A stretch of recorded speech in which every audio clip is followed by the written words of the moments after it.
디모데전서 1장 17절입니다.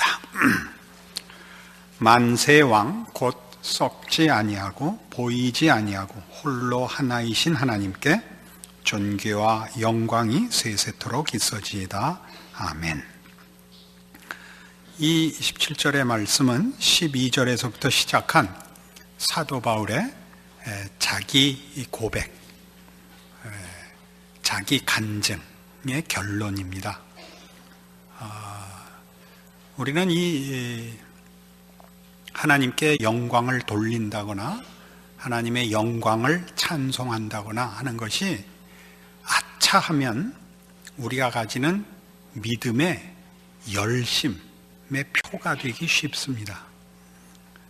내가 어떻게 진심과 열정을 가지고 신앙생활을 하는가, 그런 믿음을 가졌는가라는 증명으로 자기도 모르게 그 중심이 넘어갈 수 있는데, 지금 여기에 이런 표현은 바울이 어떤 마음과 진심을 가지고 하나님의 종 노릇을 하고 있는가 하는 얘기가 아니고, 자신의 구원과 하나님의 종된 그 이유가 전적으로 하나님의 은혜와 능력으로 말미암아 일어난, 즉 복음의 능력의 결과인 것으로 인하여 하나님이 얼마나 찬송받으시기에 마땅한 분인가를 우리에게 설명하는 부분입니다.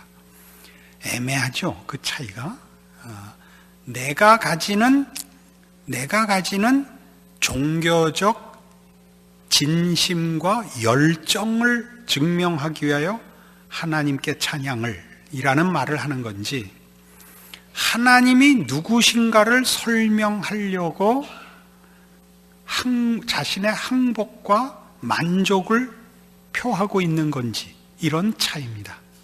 그러니까 우리는 사실은 신앙이라는 것이 나의 신앙을 표현하는데 훨씬 익숙하고, 이런 신앙이 존재하며 결실되었으며 그런 신앙 고백이라는 항복을 받아내신 하나님에게는 초점이 사실은 잘 놓이지 않는 것이 우리의 자연인의 종교적 본성일 것입니다. 그래서 여기 표현된 이 내용은 사실 생각보다 그래서 우리가 여러 가지가 얽힌 고백인 것입니다. 만세왕 곧 썩지 아니하고 보이지 아니하고 홀로 하나이신 하나님께 존귀와 영광이 세세토록 있어지이다 라는 이 표현은 하나님의 그 주권과 엄위하신 지위와 창조주 되시는 권능과 함께, 훨씬 더 중요한 초점은 그의 이 권능과 위엄과 능력이 어떻게 우리에게 만족과 감사와 항복을 받아내신 그런 능력과 존귀하신 분인가로 연결되고 있습니다. 에베소서 1장에 가보십시다. 조금 우리 이해하기 좋은 데로 가십시다. 에베소서 1장 310페이지 신약성경 에베소서 1장 3절. 찬송하리로다. 하나님 곧 우리 주 예수 그리스도의 아버지께서 그리스도 안에서 하늘에 속한 모든 신령한 복으로 우리에게 복 주시되, 곧 창세전에 그리스도 안에서 우리를 택하사 우리로 사랑 안에서 그 앞에 거룩하고 흠이 없게 하시려고 그 기쁘신 뜻대로 우리를 예정하사 예수 그리스도로 말미암아 자기의 아들들이 되게 하셨으니, 이는 그의 사랑하시는 자 안에서 우리에게 거저 주시는 바 그의 은혜의 영광을 찬미하게 하려는 것이라. 이렇게 나옵니다.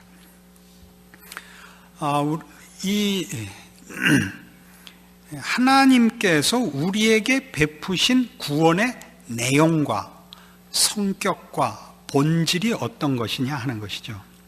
우리에게 일어난 구원은 하나님께서 그의 아들이라는 영광과 자랑의 자리까지 목표한 것이요, 그 자리까지 가는 구원이요. 그러니까 이 구원의 그 결국이 얼마나 복된 것인가를 설명하는 차원에서 6절에 있는 바와 같이 그의 사랑하시는 자에서 우리에게 거저 주시는 바 그의 은혜의 영광을 찬미하게 하려는 것이라 라는 이 결론 속에 우리에게 허락된 구원이 얼마나 굉장한 것이냐 하는 것과 함께 더 중요하게는 그렇게까지 안 하셔도 되는 분이, 우리가 하나님께 범죄했으니까, 그런데 이런 자리를 오직 우리에게서 그 가치나 자격을 요구하시지 않고 우리에게는 없지요. 하나님 당신의 은혜와 사랑과 긍휼과 자비라는 그의 거룩하심, 거룩하시다는 건 이런 면에서 우리와 다른 신적 관용과 하나님의 하나님 되시는 그 높으신 의로우심이 이 구원을 이루고 있다라는 이렇게 두 가지 얘기를 하고 있는 것입니다. 우리 구원이 죄를 사함받고 용서함을 받고 멸망을 면하고 정도가 아니라 하나님의 자녀라는 자리까지 가는, 그 영광의 자리까지 가는 구원이요, 그 구원까지를 오직 당신의 은혜와 자비와 긍휼과 사랑에 근거하여 이루어내시고 허락하신 하나님이라는 두 얘기를 하고 있습니다. 11절과 12절에 이렇게 반복됩니다. 모든 일을 그 마음의 원대로 역사하신 자의 뜻을 따라 우리가 예정을 입어 그 안에서 기업이 되었으니 이는 그리스도 안에서 전부터 바라던 우리로 그의 영광의 찬송이 되게 하려 하심이라, 이겁니다. 지난번에 언젠가도 설교를 하다가 이 문제를 비교를 했는데 여러분이 물어오셨습니다. 우리가 주의 영광을 위하여 라는 열심을 가지는 것과 그러니까 우리가 주의 영광을 나타내야 된다, 주의 영광을 드러내야 된다라는 책임을 어떤 차원에서 이해하느냐 할 때, 주의 영광을 위하여 열심을 내며 주의 영광을 소원해야 한다는 것이 주를 위하여 무슨 신앙적인 명분 있고 멋있는 일을 해야 된다는, 그러니까 내가 열심을 내는 것이 주께 도움이 되고 주의 영광이 드러나는 어떤 그 쓸모있는 유용성의 문제로 생각지 말라고 했죠. 우리가 하나님께 영광을 돌린다는 것은 하나님이 우리에게 목적하신 구원의 진정한 완성과 그 진정한 내용으로 인하여 사람들이 추구하고 세상이 주는 것과 다른 하나님의 자녀로 구원함을 얻어 하나님께서 목적하시고 채우시는 신적 은혜로 채워진 자의 다름이 하나님께 영광이라고 그렇게 구별을 해야 되는 것입니다. 그러니까 우리는 무슨 일을 해서 하나님께 영광을 돌리는 것이 아니라, 우리가 만일 무슨 일을 한다면, 선한 일을 한다면 그것은 우리가 하나님의 마음을 가졌기 때문에 모든 일에 하나님의 마음으로 반응을 해서 그 일이 나오는 것입니다. 그러니까 됨이가 무엇을 하는 것에 우선하는 것입니다.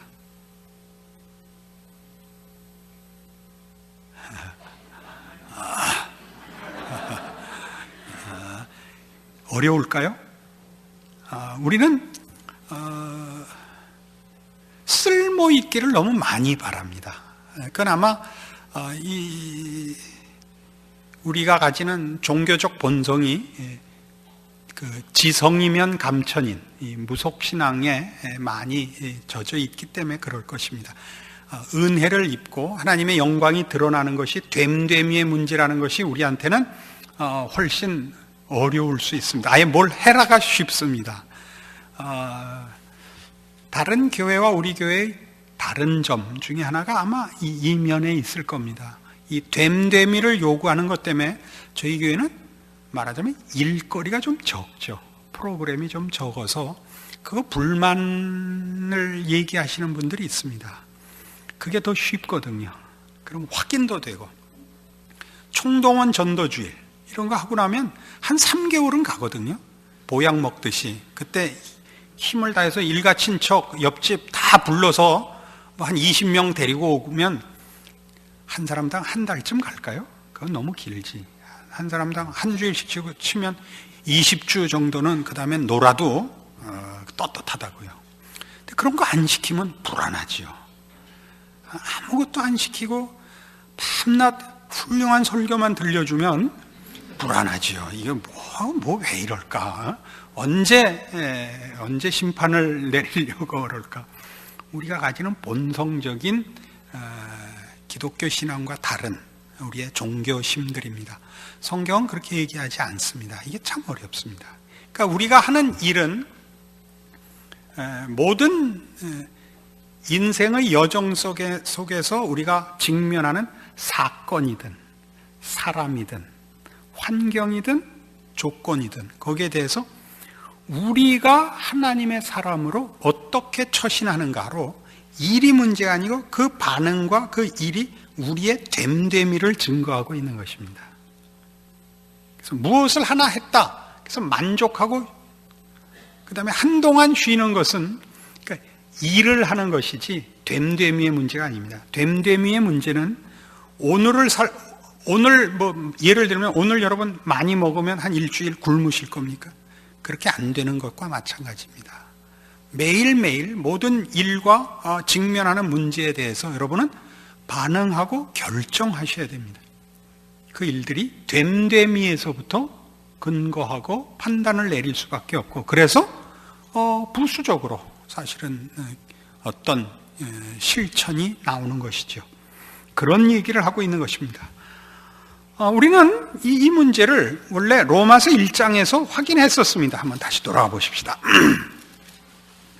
지금 복음의 능력을 우리 디모데전서 1장에서는 복음의 능력은 말하는 데 있지 않다 이런 것이죠. 사람이 변하는 데 있다.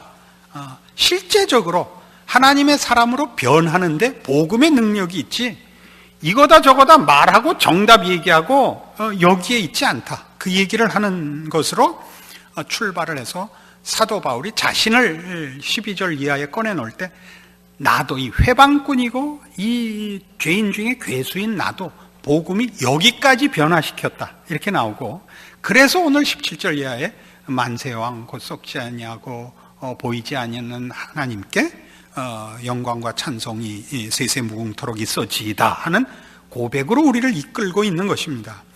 우리 로마서 1장 16절에서 복음을 이렇게 정의했었습니다. 로마서에서 내가 복음을 부끄러워하지 아니하노니 이 복음은 모든 믿는 자에게 구원을 주시는 하나님의 능력이 됨이라.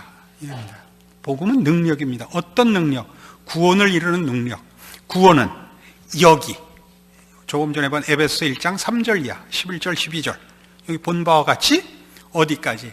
하나님의 영광의 찬송이 되는 자리까지 우리를 끌고 가고야만은 하나님의 능력입니다. 그 중간에 서서 다 했다 그러시면 안 됩니다. 그 자리까지 가야 되는 것이고 첫째는 유대인에게 또한 헬라인에게로다. 복음에는 하나님의 의가 나타나서 믿음으로 믿음에 이르게 하나니 기록된 바 오직 의인은 믿음으로 말미암아 살리라 함과 같으니라. 복음엔 뭐가 나타났다 그랬어요? 하나님의 의가 나타났다고요. 이 하나님의 의는 우리 로마서 3장에서 보는 바와 같이 이렇게 됐었죠. 로마서 3장 21절 이제는 율법 외에 하나님의 한 의가 나타났으니 율법과 선지자들에게 증거를 받은 것이라. 곧 예수 그리스도를 믿음으로 말미암아 모든 믿는 자에게 미치는 하나님의 의인이 차별이 없느니라. 모든 사람이 죄를 범하였으며 하나님의 영광에 이르지 못하더니 그리스도 예수 안에 있는 구속으로 말미암아 하나님의 은혜로 값없이 의롭다 하심을 얻은 자 되었느니라. 이 예수를 하나님이 그의 피로 인하여 믿음으로 말미암는 화목 제물로 세우셨으니 이는 하나님께서 길이 참으시는 중에 전에 지은 죄를 간과하심으로 자기의 의로우심을 나타내려 하심이니 곧 이때 자기의 의로우심을 나타내사 자기도 의로우시며 또한 예수 믿는 자를 의롭다 하려 하심이니라. 하나님의 의는 뭘로 나타났다고요? 우리를 의롭다 하는 은혜와 긍휼과 자비와 사랑의 영광된 구원으로 하나님의 의가 나타났다고요. 여기에 우리가 항복한다 이런 얘기죠. 우리로 하나님의 영광의 찬송이 되게 하려 한다라는 것은 구원에서 하나님이 베푸신 은혜와 사랑과 함께 하나님의 영광이 드러나는 거죠. 이 하나님이시거든요. 우리를 구원하는 것으로 당신의 최고의 큰 자랑을 삼으시는 하나님의 신적 구원, 신적 은혜가 빚어지는 우리를 자기의 자녀로 삼는, 죽음에서 구원해서 종 삼는 것, 평생 빚진 자로 데리고 있는 게 아니라 담대함으로 그 앞에 들어가 주 예수의 이름으로 기도하며 담대히 아버지라 부르는 그 자리로 구원하신 하나님이기에 거기 하나님의 영광이 드러난다는 것이죠. 이게 성경이 하고 싶은 얘기인 것입니다. 이런 하나님에 대하여 말하자면 성경엔 오늘 우리가 본 디모데전서 1장 17절에 있는 그런 감동스러운 감격이 이 로마서 11장에 바울에게 있어서 이렇게 한 번 더 났었습니다. 로마서 11장 33절, 깊도다 하나님의 지혜와 지식에 부요하며 그의 판단은 측량치 못할 것이며 그의 길은 찾지 못할 것이로다. 누가 주의 마음을 알았느냐? 누가 그의 모사가 되었느냐? 누가 주께 먼저 드려서 갚으심을 받겠느냐? 이는 만물이 주에게서 나오고 주로 말미암고 주에게로 돌아감이라. 영광이 그에게 세세히 있으리로다. 아멘. 이 장면은 무슨 얘기를 하느냐 하면요, 33절에서 보는 바와 같이 하나님의 지혜와 지식의 깊음, 그 우리 보통 하는 대로 그 생각하심의 그 깊고 높은 경지, 그 우리 헤아릴 수 없고 여기서 헤아리지 못한다는 것은 우리의 상상과 이해를 훨씬 넘어서는, 여기서 얘기하는 건 그냥 어려워서 우리의 생각과 이해를 넘어선다는 게 아니라 그 베푸신 은혜와 베푸신 구원의 기이함, 우리에게 허락한 사랑의 그 측량 못할 그 크기를 여기서 얘기하는 겁니다. 누가 주의 마음을 알았느냐? 누가 이해하겠느냐? 이런 뜻입니다. 누가 상상이나 할 수 있겠느냐? 누가 주께 먼저 드려서 갚으심을 받겠느냐? 누가 자격이 있어서 이 구원과 이 은혜와 사랑을 얻어내겠느냐? 이는 만물이 주에게서 나오고 주로 말미암고 주에게로 돌아갑니다. 주께서 이으시고 이루시는 그 과정, 섭리자이시고 그리고 목적을 이루시는 분이시미로다. 하나님 홀로 다 하셨도다. 영광이 세세에 그에게 있으리로다. 아멘. 이렇게 되는 겁니다. 무슨 얘기 끝에 이게 나오느냐 하면요, 30절 보시면 너희가 전에 하나님께 순종치 아니하더니 이스라엘에 순종치 아니함으로 이제 긍휼을 입었는지라. 이와 같이 이 사람들이 순종치 아니하니 이는 너희에게 베푸시는 긍휼로 이제 저희도 긍휼을 얻게 하려 하심이니라. 하나님이 모든 사람을 순종치 아니하는 가운데 가두어 두심은 모든 사람에게 긍휼을 베풀려 하심이로다. 원래는 우리가 구약을 읽어보면 이스라엘이 선민이 된 것은 하나님이 그들만 자기 백성 삼자고 선민으로 택한 것이 아니라 그들을 청지기로 불렀다는 걸 아실 겁니다. 제사장으로 불러 그들로 하여 모든 민족이 복을 얻게 그렇게 부른 겁니다. 이스라엘의 선조인 아브라함이 하나님 앞에 받은 복된 약속이 뭡니까? 내가 너로 큰 민족을 이루고 네게 복을 주어 네 이름을 창대케 하리니 너는 복의 근원이 될지라. 너를 축복하는 자에게는 내가 복을 내리고 너를 저주하는 자에게는 내가 저주하리니 땅에 그게 뭐예요? 모든 족속이 너를 인하여 복을 얻을 것이니라. 그러니까 이스라엘이 선민이 된 건 저들이 말하자면 먼저 부름을 받아 하나님 앞에 청지기가 되어 모든 인류를 구원하는 일에 저들이 제사장 직분을 맡은 것입니다. 그러나 저들은 실패했습니다. 그러면 우리 생각에는 저들이 실패하면 저들을 통해서야만 우리에게 올 구원이 실패될 수밖에 없다고 생각을 했는데 저들이 실패하는 바람에 말하자면 그 수돗물 관이 중간이 막히면 물이 우리한테까지 안 와야 되는데 수도관이 막히는 바람에 물이 직접 우리한테 폭포가 쏟아졌다는 거예요, 말하자면. 그래서 어떻게 보면 이스라엘이 실패하는 바람에 우리가 되레 복을 받은 꼴이 됐다고요. 성경이 하는 얘기는 그러면 이스라엘은 구원을 못 받느냐? 그렇지 않다. 너희는 수도관이 막혔는데도 폭포가 떨어졌다면 원래 수도관들은 얼마나 더 넘치게 받겠냐? 말을 이상하게 해요. 사실은 앞뒤가 안 맞게. 왜요? 은혜니 긍휼이니 하는 건 조건이 없는 거거든요. 그렇잖아요. 그러면서 뭐라고 하느냐? 32절. 하나님이 모든 사람을 순종치 아니하는 가운데 가두어 두시면 모든 사람에게 긍휼을 베풀려 하심이로다. 순종치 아니하는데 가두어 두시면 긍휼을 베풀려고 그러신다. 어떻게 보면 우리가 순종해서 우리가 결과를 얻는 걸 하나님이 막으신 것 같은 느낌이 들잖아요. 그런 개념이 아닙니다. 이것은 예를 들면 로마서 4장에 가시면 이런 표현이죠.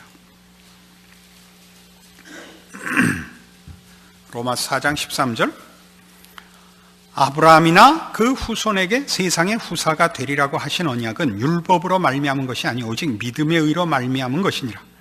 만일 율법에 속한 자들이 후사이면 믿음은 헛것이 되고 약속은 폐하여졌느니라. 율법은 진노를 이루게 하나니 율법이 없는 곳에는 범함도 없느니라. 그러므로 후사가 되는 이것이 은혜에 속하기 위하여 믿음으로 되나니 이는 그 약속을 그 모든 후손에게 굳게 하려 하심이라. 이게 무슨 얘기예요? 왜 율법으로 하지 않고 믿음으로 했어요? 율법이라는 건 뭐예요? 내가 내 원인을 제공하여 결과를 얻는 방법을 율법이라고 하고 다른 표현으로 행위라고 하죠. 인과율이라고 먼저 한번 설명을 했습니다. 원인과 결과의 법칙. 근데 왜 율법으로 하지 않고 믿음의 의로 했느냐? 우리가 하면 실패할 수밖에 없으니까. 16절. 그러므로 후사가 되는 이것이 은혜에 속하기 위해 믿음으로 되나니 이는 그 약속을 모든 후손에게 굳게 하려 하심이라. 실패치 않게 하기 위해서. 그럼 이런 식으로 이해를 하면 이제 11장으로 돌아오셔서 조금 전에 한 얘기 32절. 하나님이 모든 사람을 순종치 아니하는 가운데 가두어 두심은 모든 사람에게 긍휼을 베풀려 하심이로다. 순종한다는 건 뭐예요?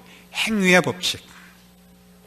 순종하면 결과를 얻을 수 있었는데 하나님이 순종치 않게 막아서 하나님이 긍휼을 베풀어서 생색을 내셨구나. 그렇게 들려요. 우리가 믿음을 갖지 않고 읽으면. 지금 조금 전에 본 로마서 4장식으로 우리가 순종하여 가지는 법칙으로 구원을 이루지 않은 것은 우리가 원인을 제공해서는 이 구원은 얻을 수 없으므로. 그러니까 우리를 순종치 아니하는 가운데 가두어 두었다는 것은 우리가 만드는 원인의 결과를 가지는 대로 가는 것을 막기 위해서. 우리가 가지는 원인은 우리가 얻을 수 있는 결과를 위해서 우리가 가지는 원인은 어느 것 정도일까요? 로마서 7장에서 본 바와 같이 선을 원하나 밤낮 죄만 짓는 그걸 겁니다. 혹 결과를 가져도 신적 경지와 의와 진리에 거룩한 것은 아니지요. 그래서 어떻게 했다고요? 모든 사람에게 긍휼을 베풀려 하심이로다. 하나님의 것으로 결과하며 하나님의 영광이 찬송을 받으시는 지경까지 우리를 목적시키려고 우리가 원인이 되어 만들어내는 결과로 가는 것을 하나님이 막으셨도다. 이런 얘기가 됩니다.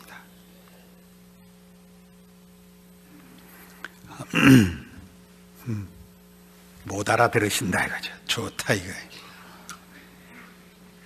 이런 율법으로 말미암고 순종하여 얻을 수 있는 것을 하나님이 우리에게 어떻게 막으시느냐 하면 우리의 생애 속에서 사실은 우리로 하여금 우리가 하는 것이 어떤 것이며 우리가 소원하는 것이 무엇인가 우리에게 깨우치십니다. 우리 다 그거 경험합니다. 목회를 해보면 말이죠. 여기서 새겨 들으셔야 돼요. 세상적으로 잘 나가고 신앙이 좋을 수는 결단코 없습니다. 결단코 없습니다. 왜냐하면 세상이 그 약속한 결과를 얻는 조건을 우리에게 요구하는데 그 조건을 우리가 이루면 그 결과를 주고 그 결과가 너무나 답니다. 그리고 언제나 그 결과가 빠릅니다. 열심히 일하고 열심히 사기치면이라고 얘기해서 죄송합니다. 말하자면 이거는 꼭 윤리 도덕적 차원에서 사기친다는 것이 아니라 진정한 의미의 그 가치가 아닌데 속고 있다는 뜻에서 그렇습니다. 그럼 세상은 우리에게 부도 주고 명예도 주고 잴 수 있고 돈으로 할 수 있는, 우리가 1차적으로 욕심내는 보상들을 다 줍니다. 그리고 그때는 하나님의 것을 소원할 틈이 없습니다. 그게 너무 달고 확실하고 분명해서. 언제 하느냐면 그 환상이 깨져야만 합니다. 그러니까 사실은 이렇게 우리는 좀 이 교회 털을 잘못 세워서 이 잘 사는 동네에 그 교회를 세우는 바람에 여간 목회가 어려운 게 아닙니다. 말을 일단 안 듣습니다. 앉아서 교양 있게는 잘 듣는데 신앙생활은 열심히 안 합니다. 여러분 그 욕 먹는 거 별로 항복이 안 되죠. 우리 교회는 신앙생활을 잘하지 않습니다. 비평의 수준은 높습니다. 그건 모두가 알고 있습니다. 여러분들은 죽을 마음이 없죠. 신앙이 좋으면 죽음을 소원합니다. 빨리 하나님 앞에 가기를 원합니다. 세상 사는 게 고달파서. 여러분은 늙는 거 억울하죠. 그 억울한 사람들은 다 주일날 오고 수요일은 사실 참 안 오지.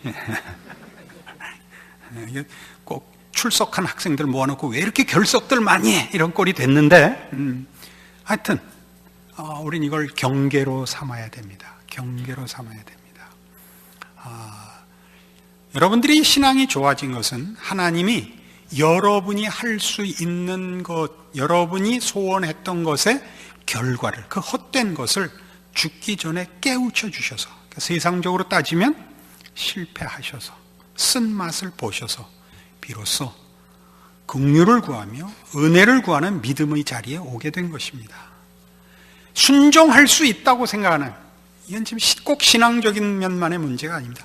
내가 소원하고 내가 가치 있는 것을 내가 정하고 내가 그것을 얻을 수 있고 그렇게 나는 살고 있다라고 큰 소리 치는 동안은 여러분은 아직도 구원의 진정한 기쁨과 그 복된 길에 들어서지 못한 것입니다.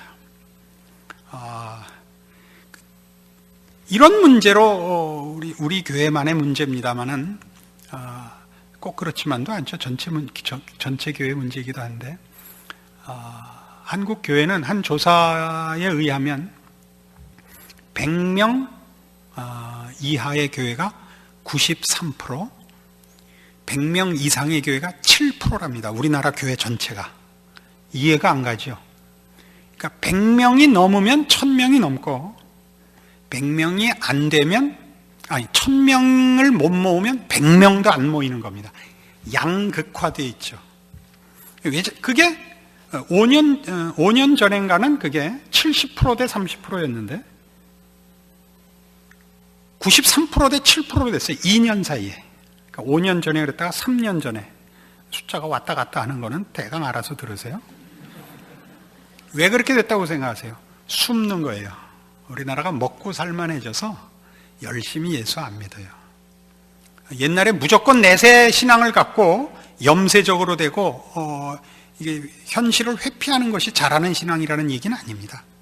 그러나 우린 지금 재밌는 게 너무 많고 지금 욕심나는 게 너무 많아서 진정한 신앙생활을 사실은 안 하기 시작을 했고 그것이 큰 교회를 더 크게 만들어 버렸습니다. 왜요? 큰 교회 가면 누가 누군지 모르거든요. 작은 교회에서는 10명, 20명 있어 보세요. 거기서는 외면할 수가 없고 숨을 수가 없습니다. 그래서 큰 교회들로 다 모여서 큰 교회는 더 커지고 적은 교회는 더 적어지고 있습니다. 여러분들은 숨어 있는 것 아닌지 혹시 스스로를 한번 돌이켜 보셔야 됩니다. 이 모든 구원의 이 감격과 이 정말 영광스러운 결론을, 또 그 목적을 하나님께서 오직 그의 자비하심과 긍휼하심과 무한하신 사랑에 근거하여 시작하시고 채우시고 결과하신다는 사실 앞에, 이것을 말하자면 사도 바울은 이것이 복음의 능력이며 복음의 하나님의 의가 나타난 것이며 만세 왕곧 썩지 아니하고 보이지 않고 홀로 하나이신 하나님께 영광과 찬송을 돌리는 이유인 것입니다. 우리가 하나님 앞에 감사와 찬송이 적은 이유는 우리는 신앙을 내 증명용으로, 내 확인용으로 쓰고 있지 이런 감격으로 이해하지 못하기 때문에 감사가 없고, 그리고 최소한의 책임만 하고 숨어버리는 시험에 지는 것이 될 것입니다. 오늘 이 내용들이 여러분들을 다시 한번 진정한 신앙의 자리로 깨우치며 결단을 내리게 하며 인내하고 충성하는 참다운 신자의 길로 돌이키는 귀한 말씀이었으면 싶습니다. 이거 한 번 듣고 다 변한다고 생각하지는 않습니다. 그렇게 사람은 쉽게 항복하지 않습니다. 그러나 제가 자꾸 하면 어느 날은 될 거라고 믿고 하고, 여러분도 스스로 한꺼번에 하려고 그러지는 마십시오. 그러나 한 번 들은 것만큼은 한 번 하시고, 두 번 들으면 두 번 하시고, 그래서 그 신앙인으로서 정당한 반응을 하는 일에 대하여 옛날보다 한 번 더 생각하는, 그렇게 한 걸음씩 한 걸음씩 여러분의 일상과 신자된 책임을 지켜 그 됨됨이를 채워나가는 여러분의 신자된 인생 되시기를 바랍니다. 기도하십시다. 하나님 아버지의 은혜를 감사합니다. 하나님은 우리 아버지시고 우리를 사랑하시고 하나님의 지극하신 능력과 지혜와 열심과 사랑과 긍휼과 자비를 베풀어 우리를 구원하셨고 하나님의 영광에 찬송이 되게 하셨음을 믿습니다. 우리로 이 하나님의 지극한 사랑을 기억하고 성도의 당연한 책임이자 영광인 신자된 특권을 누리는 인생을 살며 감사와 찬송이 넘치는 신자된 책임을 지키는 몫을 하는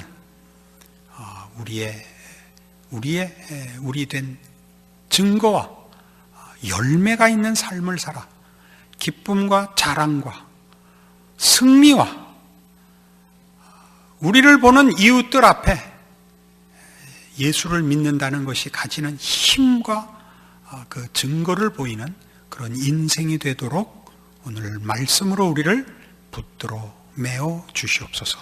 예수님 이름으로 기도합니다. 아멘.